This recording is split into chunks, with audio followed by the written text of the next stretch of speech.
Thank you very much, Kathy. Well, talks between MTN and Telkom are officially off. MTN appeared to get cold feet about a possible acquisition after Telkom said its board was entertaining a separate proposal from wireless broadband operator Rain.Telkom was not able to provide MTN with assurances around exclusivity for the talks. According to Telkom's, discussions were at an early stage and had not progressed to due diligence, nor had a binding offer been received by the Telkom board of directors. Shares in partially state-owned telecoms operators at Telkom were actually plunged by nearly 25% when the news were announced, while MTN also saw its share price go down by at least 2% at the announcement of these talks being called off.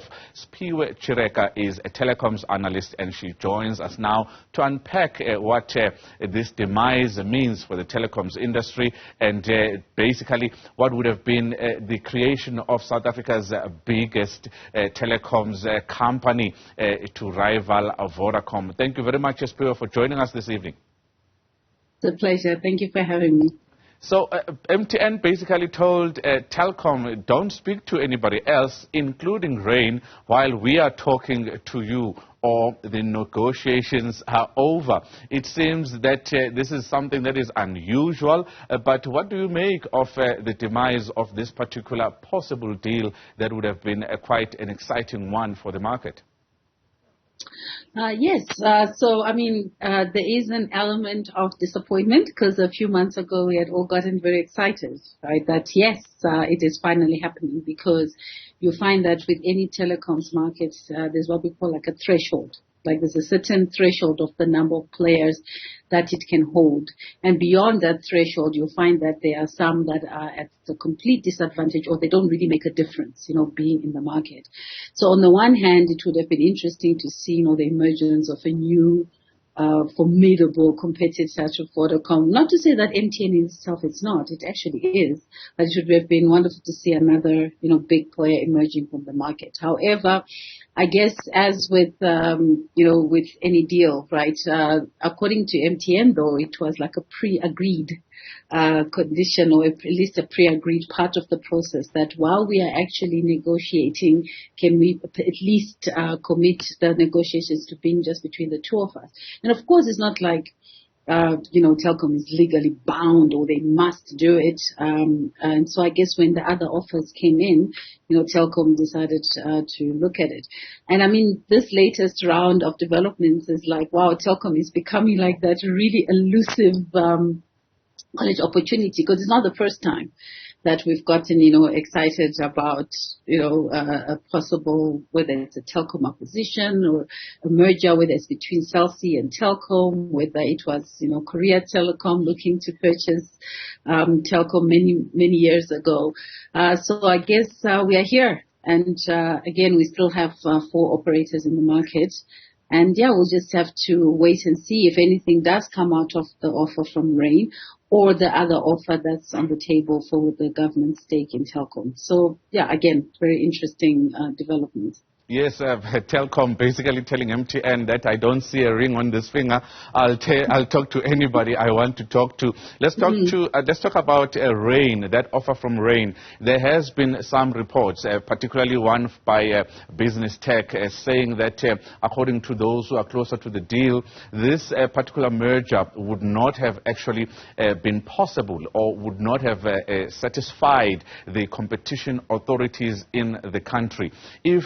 If that's what is being said about a possible MTN Telkom tie-up, what does it say about the talks that are seriously still continuing between Rain and Telkom? It's still the same antitrust issues that are still there.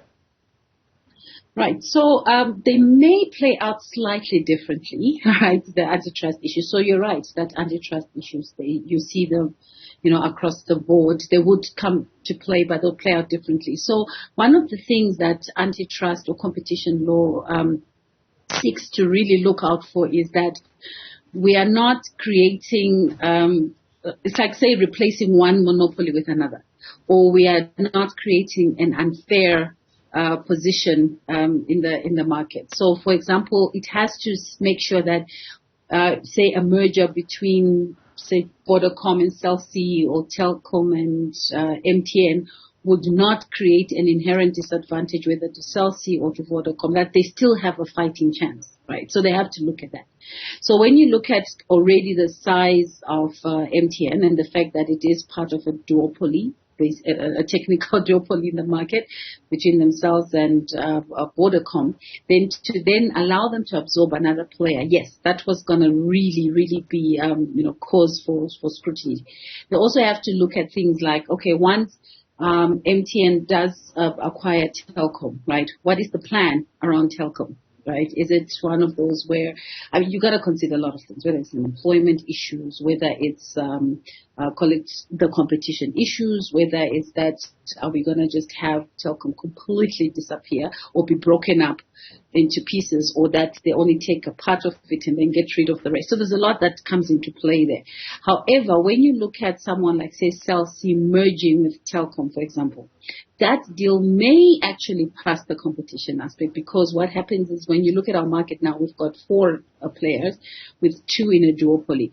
But perhaps a tie-up between someone like Telkom and Cell C might actually create a player that might actually be able to make a notable dent in the market. Because right now, if you look at the differences in market share, we have a duopoly. So meaning that number 3 and 4, while they are necessary, they're not really they don't have enough of a bite to really shake up the top 2. So it could play out in the favor of the Rain.Telkom tie-up, or the Cell C Rain.Telkom type, whichever way it plays out. But yeah.